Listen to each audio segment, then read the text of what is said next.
Добар ден, почитувани гледачи. Следува Добриот доктор. Јас сум Александар Динев. Ви благодарам што сте со нас.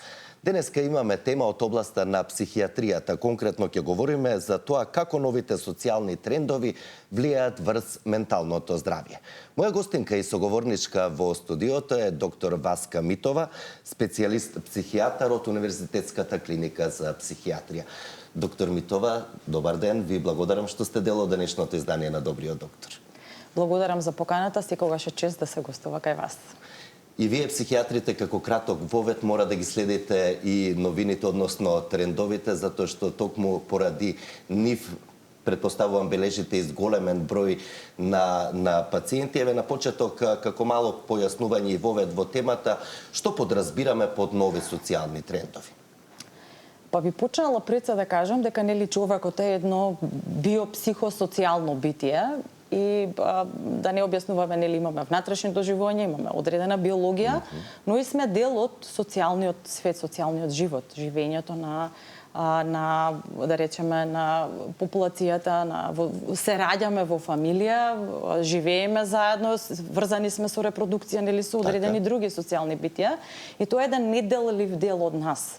И истражувањата се од одамна во однос нели на како се менуваат социјалните трендови, како се менува целата таа револуција, така да и сега, со тоа што од прилика од пред 15 на години се следат некои промени на трендовите, а тоа е нели сме на некој начин повеќе нели можеби поврзани дигитално со одредени социјални мрежи, со оние смарт телефони, тоа почнува со воведувањето практично на оние паметни телефони, на одредени социјални мрежи, мислам Facebook меѓу првите дека беше тука. И потоа понатака нели се следат веќе генерации кои што си имаат родено во тој свет, на свет веќе на некаква поврзаност. Но дали е вистинска поврзаност, нели ние сме повеќе конектирани, можеби, имаме поголема достапност до другите луѓе, но зборуваме сега за една емоционална изолација практично, која што е некаква рефлексија на начинот на кој што го водиме животот по ќе ги проговориме сите аспекти од тоа, но и има и предности, добри страни, таа социјална, виртуелна социјализација на некој начин. Кои се највидливите промени во однесувањето на луѓето денес поради промената или новите трендови на социјално поврзување?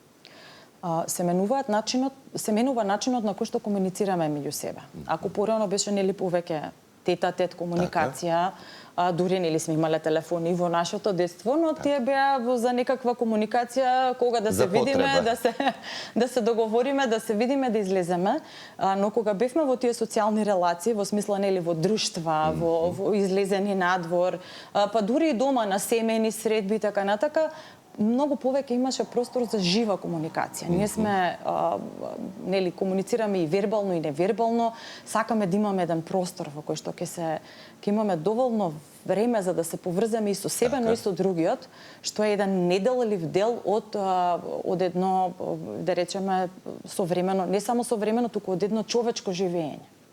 Имаме потреба да бидеме, ние сме сепак социјални битија. Повеќе или помалку во однос нели на експресија кој колку сака да биде индивидуалното. Индивидуално некој нели повеќе има потреба да биде во голем период од денот, да кажеме, со повеќе луѓе, некој сака повеќе да има простор да се осами и да биде и сам со себе, да речеме, она што е минимум 1 час, што од Ниче кога кажал дека имаме потреба од 1 час за да се повлечеме, за да можеме да размислуваме. Сега веќе трендовите се поразлични, бидејќи особено младите кога комуницираат, кога се гледаат, ако сте виделе, гледате, нели, ќе се излезени некаде и они се сите на телефон. Да, од друштво од 5-6 луѓе, еве тинејџери конкретно, и повозрасни. Наместо да се оствари таа физичка комуникација на кафе, муабет, очи во очи, како што рековте, сите се со телефоните во рака. Од 1 час, 50 минути поминуваат со телефоните во рака. Да, дефинитивно тоа ги менува начините на комуникација, од една нели вербална комуникација и невербална до онаа што е пишана комуникација, каде што не е ни истовремена. Ние кога комуницираме вака имаме, гледате, климате со глава, имаме рефлексија. и можеме да предвидиме во однос на вашата рефлексија која добивам јас во кој правец да ми тече моето размислување, комуницирање активираме така моториката и натака. реториката. Додека кога сме скриени позади телефон или некаков екран, многу е полесно да дури да се повреди некој, да се каже нешто што може да биде помалку чувствително, односно да биде на некој начин дури како без одредена емпатија кон другиот. И така, значи, постои нели тоа сајбер насилство, така, што го велиме, особено на кое што се поподложни помладите, пофрагилни. Од друга страна и повозрастните, да не сме ние имуни на тој начин или на вмрежување преку екрани, преку телефони. Например, ако влезете некаде на некаков состанок или ако чекате некаде нешто, било што да чекате, некој состанок, да речеме, заеднички, и ќе сватите кога ќе влезете внатре дека претежно се сите на телефон. Да. Значи, порано така се градеа релации, ќе се запознаете со некој, например, сите сте низ состанок. Од каде сте вие, како сте, што сте, се воспоставува некаков контакт. Сега сме како изолирани во својот свет, да речеме, и во оној виртуелен, можеби повеќе свет, затоа што се чувствува тоа време на чекање и на некакво досадување, да кажеме, кога би требало, досадата е многу креативна, кога би требало нешто да чекаме, да биде исполнето со нешто интересно. Тоа е нашиот ум од друга страна, кој што е бомбардиран, можеби, со многу интересни содржини, со многу допамин, да кажеме, во допаминска ера живееме сега, сме преплавени со различни стимулации и мало некаде некакво чекање, ние го вадиме телефонот за да нешто провериме, видиме, вратиме на некаква порака, да кажеме. Да не изгубиме време. Да не изгубиме време. Но додека чекаме, имаме простор да створиме некаква релација со некој друг. И затоа се сериозно променети, за разлика од порано, оние начини не само на комуникација, туку и на стварање на подлабоки врски, на подлабоки релации, особено меѓу помладите, на подлабоки, односно на поплитки другарства. Така. Затоа што за да некој створи подлабока релација, како што стваравме ние во периодот на нашата адолесценција, и дека треба да се дружите, па треба малку да ви биде досадно, па да имате простор да се поврзете со себе, да избереме со кого ќе се дружиме, нешто така. Што ве мачи или што ве е убаво. Па дали ви се допаѓа некој, дали имате нели во тој период некаква симпатија, што е најнормална појава нели во периодот на адолесценција. Па дали имате нешто што ве мачи, нешто што е како проблем, можеби има некоја кавга во домот или можеби има некој проблем кој што би било добро да ви се улесне ако го споделите со блиската личност. Но како да се створат тие релација која едноставно се нема простор за тоа. Така е. Простор и време, затоа што младите се оно што се случува, фокусот е зависи нели на која возраст, ама фокусот е во играње, гејмање, социјални мрежи, презентација, себе презентација на сите тие мрежи. Понекогаш и лажна, дури не... Многу често лажна. Да, и како што рековте, сите овие промени доведуваат и до промени на менталното здравје со текот на годините, а сведоци сме дека технологијата и современиот начин со забрзано темпо се движи напред. Какви промени предизвикуваат овие нови социјални трендови кои се менуваат, како што рековме, врз менталното здравје? Дефинитивно нема назад од тие промени, бидејќи нели имаме потреба и тенденција нели кон некаква еволуција. Но сето тоа што каква рефлексија остава врз нели актуелната или да речеме генералната психичка состојба, највеќе влие врз младите. Значи има многу истражувања, особено на странство, и токму така, да речеме, во Соединетите Американски држави правени се, следени се трендови, особено кај млади, и некаде до кај 2010 година се следи пат со сите тие кампањи, активности околу зачувување на ментално здравје, со целата таа поддршка. Докај 2010-та, 2008-та, 2010-та година се следи пат на промените на менталното здравје, на оние патолошки промени на ментално здравје кај младите, кај тинеџерите. Значи во однос на подобрување на менталното здравје, намалување на стапка на депресија и на анксиозност.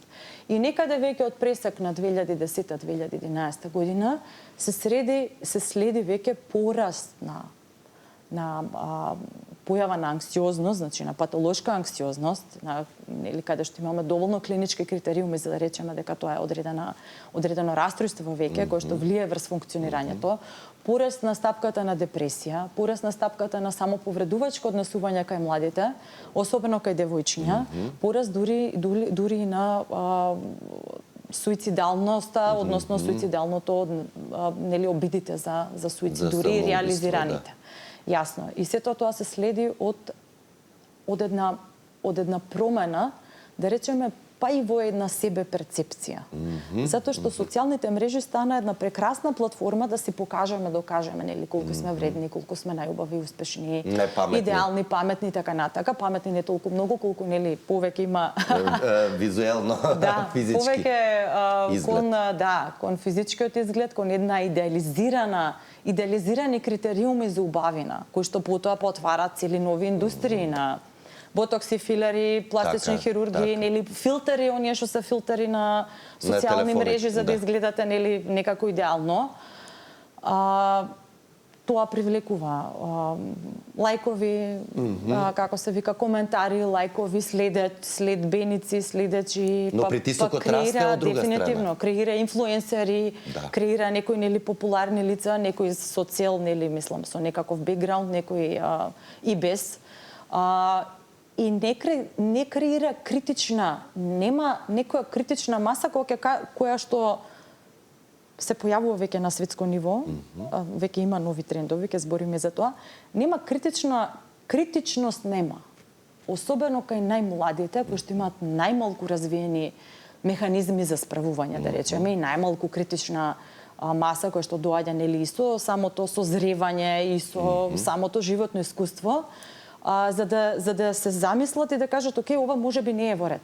Така. Односно, можеби мојот живот и мојот идентитет не би требало да се креира или да има некаква рефлексија врз она како јас, односно колку имам следбеници или пријатели, контакти, па ја добивам лајкови така натака, или врз основа нели на она како изгледам. Сите сакаме да изгледаме подобро, но ако се споредиме со некоја да речеме звезда и она каква цела индустрија има позади, или со тие сите популарни што се инфлуенсери како и да е, не е баш едноставно за млада личност во развој.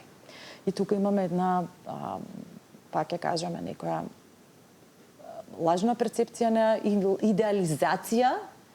идеализација на каков треба да биде, пример, животот, пак ќе речем, кај најмладите, затоа што се оди кон идеалното, кон перфекционизам. Еве дури за родителите во овој период.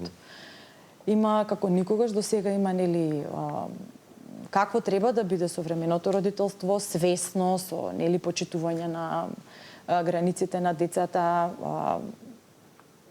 па да биде нели детето како треба да биде облечено, па спастрено, па да одговара блузата со панталоните, па со нови кондури, со нови јакни, и сето тоа дава изразено голем притисок и од економски аспект, но и од практично од секаков аспект останат. Така е, кога сме кај социјалните притисоци кои рековте дека се поизразени веќе од 2010 година поради следење на и поистоветување со нешто што не е реално или невозможно, тука растат и притисоците за успех, за идеален изглед, како што рековте, да се поистоветат со некоја светска звезда, позади нејзе стои цела индустрија, тимови или да живеат во некој замислен, совршен живот, и сето тоа пак удира врз менталното здравје. Тука се анксиозноста, пред се и депресијата. Колку често ова го забележувате и кај нас во Македонија, еве конкретно на клиниката? Дефинитивно, значи светските трендови, светската статистика ја следиме ние. Тука сме некаде, пак ја спомнам нели периодот на онаа пандемија, на корона пандемија, беше особено неповолен. Јасно. Имавме млади луѓе кои што практично во тој период не излегуваа од дома, нема никаква социјализација, додека ние нели возрастните моравме да одиме на работа, односно имавме пак некаква социјална динамика во тој период нели ограничена. Имаше цели генерации на млади деца кои што 2, можеби па дури и 3 години не одеа во училиште, односно на факултет, факултетите продолжија со онлайн студирање така натака. И оние битни релации на запознавање колеги, на здружување, на споделување во тој период страдаа. И се следи, значи, тогаш во тој период на пандемијата се следи пораст на веќе постоечкиот пораст на анксиозност, на депресивност, па и на зависности, и на нели сите оние современи, да речеме, притисоци што ги чувствуваме и сега по возрастните веќе со некаков синдром на бърнаут или синдром на прегорување. Но овој тренд на анксиозност, депресија, па и зависности, тука би ги спомнала не само зависности од супстанции, туку и зависности на бихевиорален план, односно зависности на однесување, кои што се прекумерна употреба на интернет, прекумерна употреба нели на кај младиве на видеоигри, на гејмање, на прекумерна употреба на социјални мрежи, значи губење на доста голем дел од денот на тоа. Патолошко коцкање исто така тука, злоупотреба, односно прекумерна употреба и на порнографија, на се она што прави активација на тој допамински систем, кој што е истата невробиологија има со зависност од супстанции. Така. И практично живееме во свет на зависности. Не сите, не толку, но многу е лесно да се навикне. Тенка е границата. Затоа што тоа прави некакво ослободување, живееме во свет на притисоци, на постојана потреба да растеме, односно да се докажуваме себе си на професионален, личен, на секаков план. И тоа не троши во текот на денот и нели многу често како се случува кога ќе се врати некој дома да скрола, тоа doom scrolling што ама и тоа не е туку така. И тоа е само губење време и занемарување на останатите физички активности. И самото тоа, после употреба на социјални мрежи, на тоа скролање, после пример саат, 2, 3 се чувствувате за неа се полошо, со намалено расположение. Значи самата употреба без разлика какви се содржините ве го намалува расположението значително. И се замислете секој ден, секој ден многу часови на ден. И тука доаѓа други чувства на разочарување, на осаменост, на едноставно занемарување на сите останати работи. Дефинитивно, особено пак ќе повторам кај најмладите, затоа што кај нив е најпотенцирана таа социјална компарација. Каков сум јас врз основа нели на другите, зашто ние имаме природна тенденција да се споредуваме. Ние сме социјални битија. Ние треба да имаме вродена тенденција да го прилагодиме своето однесување за да бидеме прифатени кон таа социјална средина. Особено во периодот на адолесценција, кога нели влијанието од родителите е помалку силно отколку влијанието на врсниците. Тоа се нормални трендови кои што беа и претходно. Наеднаш ние мораме да се валидизираме, правиме рефлексија од другите и некако собственото однесување на некој начин го адаптираме кон врсниците, за да бидеме во тренд. Така оди, не е само заради во тренд, туку така е едноставно социјална психологија е тоа. Влијанието на врсниците сега. Нас не е битно за да можеме да оформиме врски, за да можеме да се адаптираме кон средината, да можеме да имаме створиме пријателства, релации, понатака нели потомство и се. Тоа се нормални социјални трендови кои што во последниот период се под силно влијание на овие нови, на нова пораст. Ќе го проговориме за поврзувањето, но да ги слушнеме прашањата и од нашите гледачи. Почитувани, во програма сте, повелете. Добар ден. Ало, добар ден. Ве слушаме, во програма сте, повелете. Добар ден. Добар ден и вам. Вака, поздрав до водителот, поздрав до докторката. Јас вака сум на возраст сум од 55 години. Така. Вака, пијам 27 години веќе пијам терапија, пијам Менделекс, пијам Респиретон, пиев празине порно, сега веќе ми укина. Ме интересира, доаѓа до дека не можам веќе да ги пијам лековите, дека осеќам омалаксано кога ги пијам лековите. Едно прашање до докторката, што можам да направам, каде да се обратам, идам на психијатрија во 8 септември. Така. Во ред, ќе добиете кратко совети и препораки, иако рековте дека веќе ја следат вашата состојба докторите од 8 септември, секој е добро. Да, пред себе ве советувала да закажете лекар кај својот, нели оној што е ординирачки психијатар. Колегите од 8 септември се прекрасни, значи колеги кои што имаат големо клиничко искуство и верувам дека најдобро ќе ви помогнат. Потребно е да се извршува контрола, зависи според потребите, нели актуелната психичка состојба, но на тие контроли најчесто се модулира терапијата што е дадена. Така да една корекција на терапија може би било добро да направите и секако нели што побрзо да закажете контрола. Така. Доколку имаме и следен гледач, почитувани во програма сте, повелете. Добар ден. Добар ден, ве слушаме. Едно прашање. Сега не знам дали е докторкава за тоа што ќе го поставам прашањето. Гледам дека темата нешто не одговара. Така. Поставете прашање. Јас пред 4 години имав судар. Собраќајка, така. Собраќајка. Значи кола со кола. Ми е пресаден левиот вештачки колк и повредено ми е коленото. Пресаден ми е вештачкиот колк пред 4 години, но сега имам болки во десното колено каде што тогаш не се примети дека е тоа повредено. Пијам разни лекови од сите овие да не ги наречам на телевизија, нема смисла, лекови што ги рекламираат, не помага ништо. Па сега, дали на право место сум, докторка, гледам дека нешто за... Не сте на право место, бидејќи сега говориме за менталното здравје, вие очигледно имате проблем со физичкото здравје, конкретно со ортопедија. Предпоставувам дека сте пошле на некои контроли после несреќата, да сигурно имате некој хирург кој ве оперирал или едноставно, еве докторкава ќе ви каже каде да се обратите, да не испадне јас да кажувам. Јасно, повредата нели болката сега на другото колено може да биде поврзана со таа повреда, може и да не биде. Така да еден преглед кај ортопед да закажете и нели што поскоро да видат колегите ортопеди како би можело да се третира. И која е причината за таа болка пред се? Доколку имаме и следен гледач, почитувани во програма сте, повелете. Добар ден.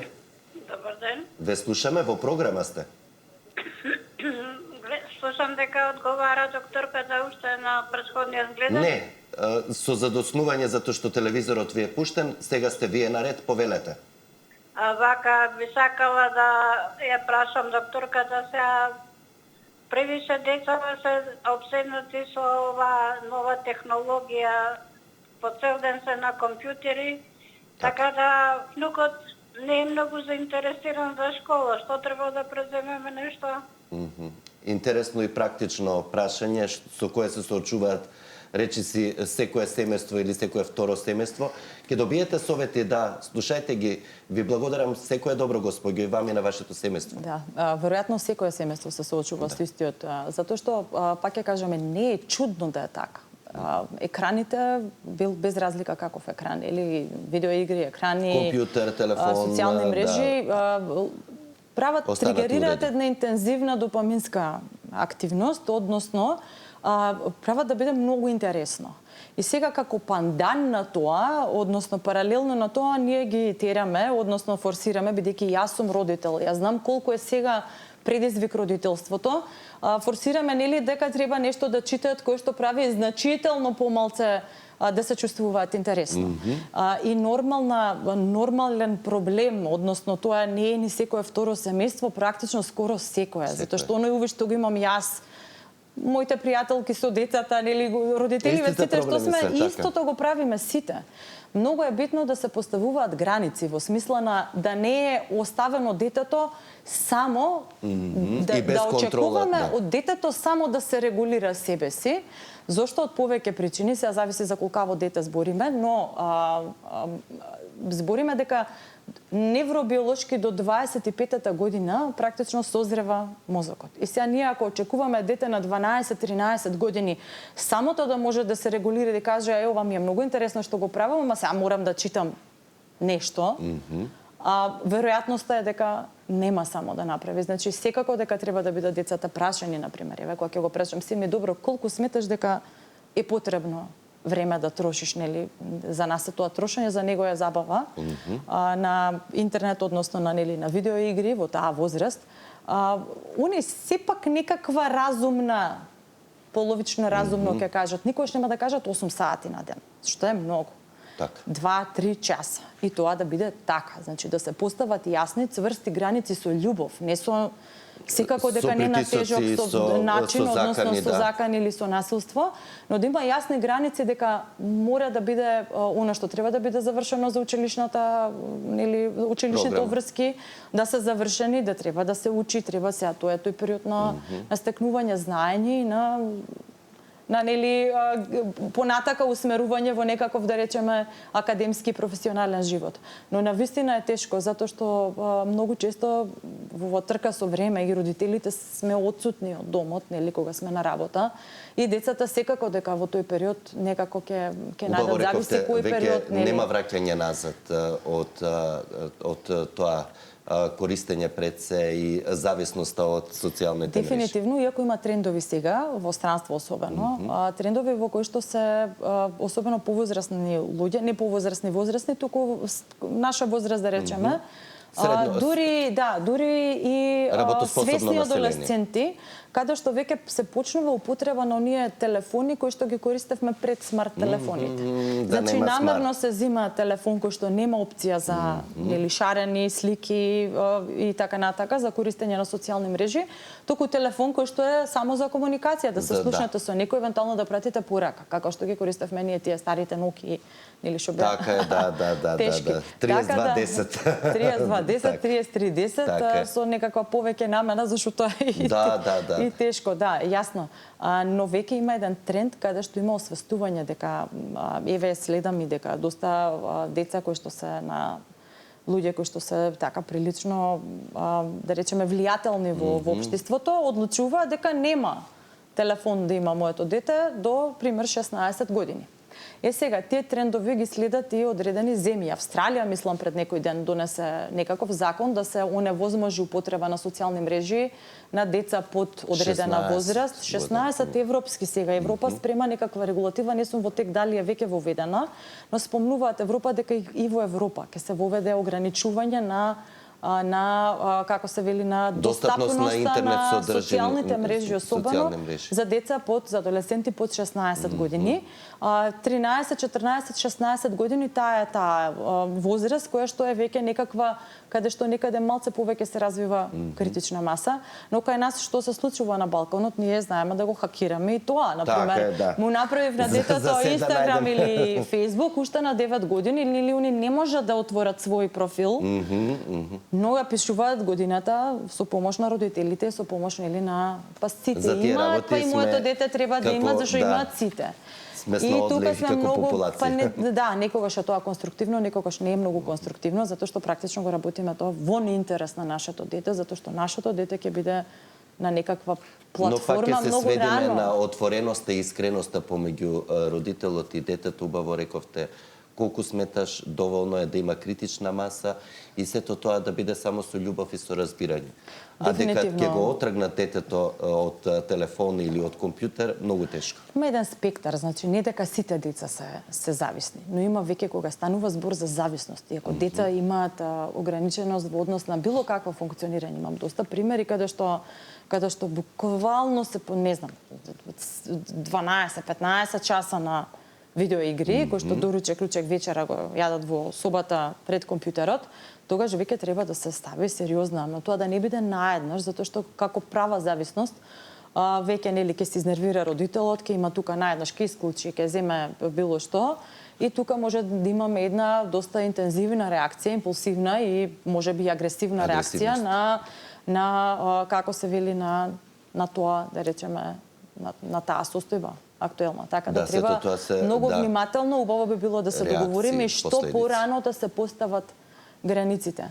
Нели ако еден период велевме децава да не одат на премногу активности во смисла да не се оптеретени со активности, да имаат време за игра, но активностите во денешно време, особено спортот да кажеме, кој што па не треба да биде можеби толку да не одат на 10 активности, тука еден спорт и јазик да речеме, нешто што е нормално е веќе пак време кога детето ќе прави некаква друга активност која што ќе го одвлекува вниманието од некаква зависност. Така да спортот е дефинитивно нешто што треба да се практикува како начин на подобрување на менталното здравје, но и на секој план, значи и на физичко и на ментално здравје, на стварање на дисциплина, на стварање на самодоверба, и тоа е нешто што треба да, нели, секое дете, па и возрастни, на начин, нели, на подобрување на физичко, но и ментално здравје.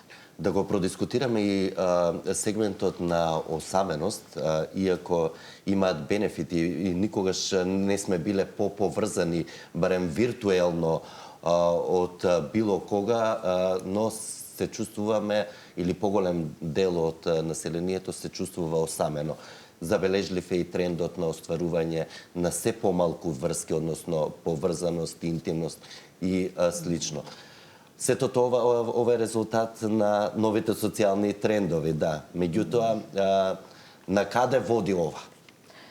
Така се објаснуваат, нели, дека тоа ново време со нови предизвици створи, значи таа поврзаност и конекција ствара повеќе пријатели, односно френдови на социјални мрежи, но не убави длабоки пријателства. Нереални, виртуелни да ги наречеме. Тоа не е пријател на кого што можеш да му се јавиш кога ќе имаш некоја мака и кога ќе сакаш со некого да разговараш. Практично младите денеска се помалку имаат длабоки релации, па дури и интимни, нели, оние што се емотивни врски кои што треба да бидат еден халмарк на таа, нели, возраст од 20-тите до 30-тите години, нели, да релации имаме природен социјален нагон е тоа, за да се сближиш со некој друг. Денес се смета, нели, релациите или врските се сметат како некаква обврска и со млади кога работам, доста работам со таа млада популација, и они најчесто кажуваат, пример, ќе прашам, имаш ли дечко, девојче од пример 24-25 години, кога е најнормално. Немам време за тоа. Истото го одговараат и момчињата. Немам време сега за тоа, зашто се смета дека треба нешто посебно да се гради и ствара, дека има една дека мора да вложуваат многу во тие релации. Тоа е така, за да се одржи една врска треба да се вложува и емотивна енергија и секаква, да речеме, и многу е полесно да се имаат површни врски и да можеш, нели, како сакаш самиот со своето време, но пак ќе кажам, се одвојуваме од она што е односно било нормален нагон, тој физиолошки кој што се јавува особено кај младите во таа популација, некако се застранува, има тенденција кај нас, нашите статистики не ги знам, но во западот, па и да речеме истокот, имаш една интересен податок. Да, и Државниот завод за статистика постојано на тие 3-месечни извештаи бележи тренд на намалување на случајни бракови, а со тоа и на живородени деца. Значи тоа со последнава деценија или 15 години драстично се намалува. Помалку бракови, повеќе разводи, помалку живородени деца, зашто дете не е лесно да се расне. И навистина не е лесно. И се менуваат критериумите кон што се бара од партнерот. Како треба да ги градиме или одржуваме врските, бидејќи навистина не е лесно да се одржи постојаност и да нешто функционира и да се раснат деца. Тоа е најтешката, но и најубавата работа истовремено. Пак ќе кажам дека е тешко, не е лесно. Докторка, имаме уште многу аспекти да проговориме, навистина доста широка и актуелна тема, меѓутоа на самиот крај од емисијата сме да оставиме минута-две и за практични совети кои може секој од нас, бидејќи сите користиме социјални мрежи и социјално сме поврзани виртуелно на некој начин, како да се заштитиме од негативните влијанија на модерните социјални трендови? Дефинитивно дека ги користиме, или не треба да не ги користиме, зашто сепак е тоа начин на поврзување и на добивање на многу информации. Јас прекрасни страни, да кажеме, научни страни следам, и тие сите ми се, нели, like, follow, како и да се вика, нели ги следам, и тоа што алгоритмите препознаваат. Што отварате, значи neuroscience има многу страни, има психијатрија, психологија и така натака, па и за родителство. И цело време мене тоа ми излегува, затоа што алгоритмите препознаваат дека јас сакам да читам нешто што е поврзано со наука, особено со таа наука, невронаука и со родителство. И тука имаат препознаено. Така да практично она што не ви интересира би било добро да го исклучите, односно да направите unfollow или дека, нели, едноставно дека не ви интересира, за да може нешто конструктивно конструктивно да даде алгоритмот. Повеќе време Ако следиме да речеме некакви, сега нели нема глупости, ама има еве да кажем, некои содржини кои што не се адекватни за нас и ни го трошат времето, паметно би било да го изолираме тоа, односно едноставно да не ги следиме тие содржини. Или наслови некои. Или да ги направиме затоа што сите социјални мрежи се адаптираат кон нашите интереси. Да. Имаше многу истражувања за оние популации кои што се склони кон теории на заговор и како практично на нив им се пласираат се повеќе и повеќе теории на заговор, односно тие квази вистини или пара вистини и едноставно кога ќе те воведат во тоа, ќе те вшмукнат во тоа и практично личноста не може да направи критичност или дали нешто вистина или не е. Ви благодарам за одвоеното време, за советите и искуството кои го споделивте со нашите гледачи, докторка Митова, и ве очекувам да видите повторно дело Добриот доктор. Благодарам за поканата. Почитувани, вам ви благодарам за вниманието со кое не следевте. Ве поканувам да видите повторно со нас и утре. Во меѓувреме останете со Сител, имајте убав ден и грижете се и за менталното и за физичкото здравје. Пријатно!